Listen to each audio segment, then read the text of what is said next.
نصیب ہے۔ عزیزوں ابھی آپ جلوس لے کر آ رہے ہیں، بڑی سخت گرمی ہے، اس گرمی میں نوجوان ماتم کر رہے تھے، مگر آپ نے دیکھا جگہ جگہ پانی کا انتظام ہے، شربت کا انتظام ہے، چائے کا انتظام ہے، مگر اللہ جانے علی کی بیٹیوں نے کربلا سے کیسے سفر کیا۔ کسی نے پانی کو تو نہیں پوچھا، ہاں اتنا ملتا ہے کہ علی کی بچوں کو، علی کی بیٹیوں کو یہودی محلوں میں لے جایا کرتے تھے اور اعلان کر دیتے تھے کہ علی کی اولادیں آ گئی ہیں، اور اس کے بعد پتھر چلنے لگتے تھے۔ گرم پانی، کھولتے ہوئے پانی حسین کے بیمار پہ ڈالا جا رہا تھا۔ اللہ اکبر، اللہ اکبر، پتھر چل رہے تھے۔ حدیثوں میں کس طرح سے آپ کے سامنے پڑھوں، 7 محرم ہے، یہ مجلس سرکار باب الہوائے سے منسوب ہے۔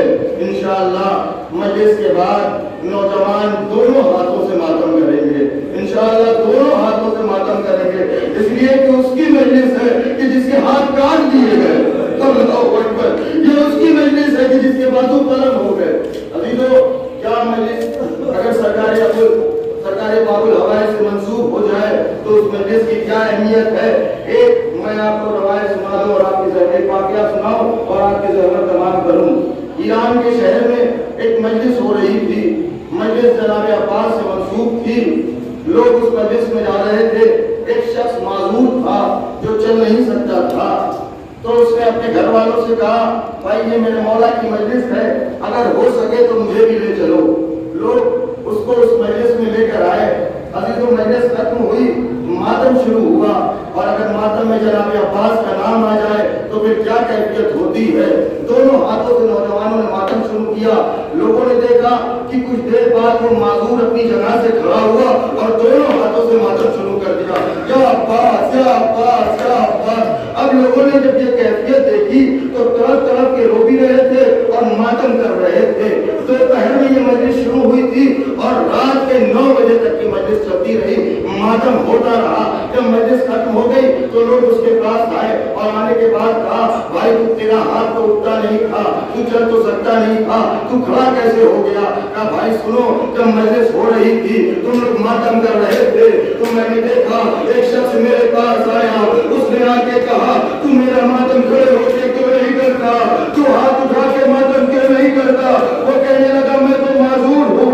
اس نے کہا نہیں میں تمہیں حکم دیتا ہوں تم کھڑے ہو کے ماتم کرو۔ وہ کہتا ہے جیسے ہی آواز میرے کانوں سے ٹکرائی نا میرے پیروں میں اپنے آپ طاقت آ گئی، میں کھڑا ہو گیا۔ جب میں کھڑا ہو گیا تو میں نے ہاتھ اٹھائے تو میرے ہاتھ اٹھ گئے، ماتم کرے جب ہاتھ اٹھے تو میں اس کی طرف بڑھا تو میں نے کہا بھائی ذرا اپنا ہاتھ بڑھا تو میں تیرے ہاتھوں کو چوم لوں، اس لیے کہ میں اپنے حسین کا عبادت کروں گا۔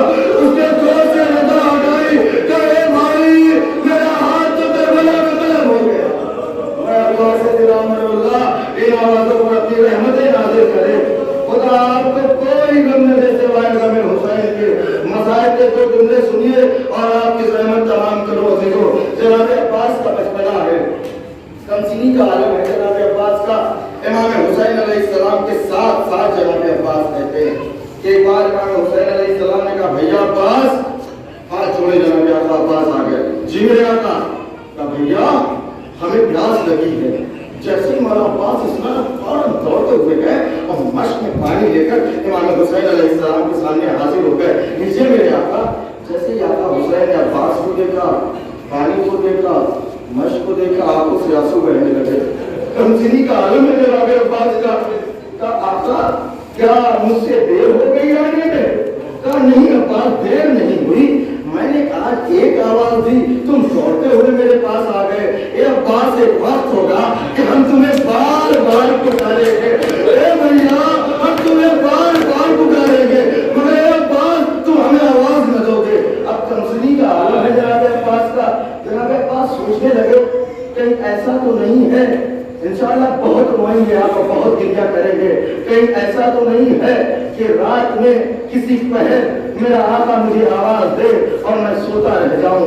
कमसिनी का आलम है, मेरे मौला ने रातों में सोना छोड़ दिया, रात भर जाग रहे हैं, कहीं ऐसा तो नहीं होगा कि मेरा आका आवाज दे और मैं सोता रह जाऊं। अजीजों, पहली रात, दूसरी रात, तीसरी रात, चौथी रात, जब मुसलसल कई रात आदमी जाग जाता है ना, तो आंखें सुर्ख हो जाती हैं, चेहरे का रंग बदल जाता है। अब उम्मे कुलसूम ने ये कैफियत देखी। देखिए जनाब अब्बास, उम्मे कुलसूम, जनाब ज़ैनब, इमाम हसन, इमाम हुसैन अलैहिस्सलाम के भाई हैं, मगर उम्र में किसी से 20 साल छोटे हैं, किसी से 22 साल छोटे हैं। अली की बेटियों ने अब्बास को औलाद की तरह पाला था। जनाब ज़ैनब ने देखा, उम्मे कुलसूम ने देखा कि आंखें सुर्ख हैं, चेहरे का रंग बदला हुआ है। आगे शहजादी जनाब ज़ैनब से कहा ए बहन, भैया अब्बास के चेहरे का रंग बदला है, आंखें सुर्ख है, मैं देख रही हूँ मुसलसल कई रातों से मेरा भैया सो नहीं रहा है। जनाब ज़ैनब ने भी जाके देखा। अब दोनों बहनें इमाम हुसैन अलैहिस्सलाम के पास आई, कहा भैया अब्बास मुसलसल रातों में जाग रहा है, सोता नहीं है मेरा भैया। इमाम हुसैन अलैहिस्सलाम ने कहा कि अब्बास को बुला लाओ। अब जनाब अब्बास, सुनिएगा अज़ीज़ों, जनाब अब्बास सामने आए, सर को झुकाए हुए हैं, एक तरफ शहजादी जनाब ज़ैनब, एक तरफ उम्मे कुलसूम, बीच में इमाम हुसैन अलैहिस्सलाम है। जनाब अब्बास सर को झुकाए हुए हैं। इमाम हुसैन अलैहिस्सलाम कहते हैं अब्बास सर को बुलंद करो। कहा अम्मा ने सिखाया ही नहीं कि आपके आगे सर को अम्मा ने सिखाया ही नहीं कि आपके आगे सर को बुलंद करो, मेरा सर तो बस आपके कदमों में रहेगा। कहा नहीं अब्बास, मैं तुम्हारा इमाम हूँ, तुम्हें हुक्म दे रहा हूँ, सर को बुलंद करो। अब जब अब्बास ने सर को बुलंद किया ना, चाहने वाले भाई ने देखा, भाई की मोहब्बत भी अजीब मोहब्बत होती है। भाई ने देखा चेहरा सुर्ख है, आंखें सुर्ख है, चेहरे का रंग बदला हुआ है। कहा भैया क्या हुआ? कहा जब से आपने कहा है ना कि मैं तुम्हें बार बार पुकारूंगा, तुम आवाज न दोगे, ये भैया आका मैंने रात को सोना छोड़ दिया है। जैसे ही कहा ना, मेरे मौला ने पढ़कर सीने से लगा लिया, कभी बाजुओं का बोसा लिया, कभी माथे का चूमा।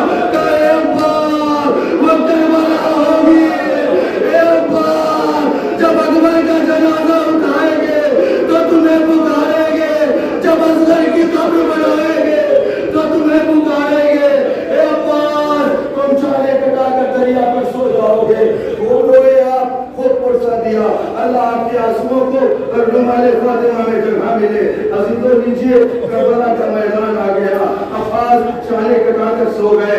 इमाम हुसैन अलैहिस्सलाम करबला के मैदान में आए, वो वक्त भी आया, हुसैन घोड़े से गिरे, शिम ने आकर हुसैन के जुल्फों को पकड़ा और तारीख कहती है 17 वार किए हैं शिम ने। तो इमाम हुसैन अलैहिस्सलाम जब शिम वार करता था तो कभी हुसैन ने कहा नाना सलाम, कभी कहा अम्मा सलाम, कभी कहा भैया हसन सलाम। लेकिन एक बार हुसैन ने चाहा, देखना ज़दारों मेरी तरफ, हुसैन ने चाहा कि सर को बुलंद करे, उंगलियों पे जोर दिया, चाहा कि सर को बुलंद करे। लेकिन जैसे ही हुसैन ने चाहा ना सर को बुलंद करे, शिमर ने उसी वक्त एक खंजर मारा। अब हुसैन ने ना नाना को पुकारा, ना माँ को पुकारा, आके फराज की तरफ चली गई। ए भैया अब्बास, ए भैया अब्बास, ए भैया आ जाओ, ए भैया आ जाओ। सुनिए अजीजों, बस खत्म कर दी मजलिस, एक मिनट के अंदर मजलिस खत्म कर दूंगा। और आपकी ज़हमत तमाम, खुदा आपके इस गुस्से को कबूल फरमाए, शहजादी आपके इस गुस्से को कबूल फरमाए, आपकी आंसुओं को रुमाले फातिमा में जगह मिले। खुदा आपको कोई गम न दे सिवाय गम हुसैन के। क्या क्या अज़मत थी जनाब अब्बास की। अजीजों सुनिएगा, एक दुआ को आपको ज़हमत तमाम। करबला के वाक़े के बाद जब चौथे इमाम अपने मोजज़े से आए हैं अल्लाह और शहीदों के लाशें दफन किए, सबसे पहले बनी असद के लोगों का बयान है। सबसे पहले इमाम ज़ैनुल आबिदीन अलैहिस्सलाम ने अपने बाबा का लाशा दफन किया। बनी असद के लोगों का बयान है कि जब बाबा का लाशा दफन कर रहे थे तो बहुत तड़प तड़प के रो रहे थे, बहुत गिरिया किया। पहलू में अकबर का लाशा दफन किया। अभी तो सारे शहीदों का लाशा दफन करने के बाद बनी असद के लोगों से कहा चलो फरात पे शाने कटा के मेरा चचा सो रहा है, अब चल के अपने चचा का लाशा दफन करेंगे। बनी असद के लोगों का बयान है कि सैयद सज्जाद ने हुसैन का लाशा उठाया और दफन कर दिया, अकबर का लाशा उठाया दफन कर दिया। चाहा कि अब्बास के लाशे को उठाए मगर लाशा हाथ में ना आया, बल्कि लाश के टुकड़े हाथ में आने लगे। अरे चौथे बाप तरफते कहते ए बनी असद के लोगों, एक चटाई लेकर आओ। अरे मेरे चचा के लाशे को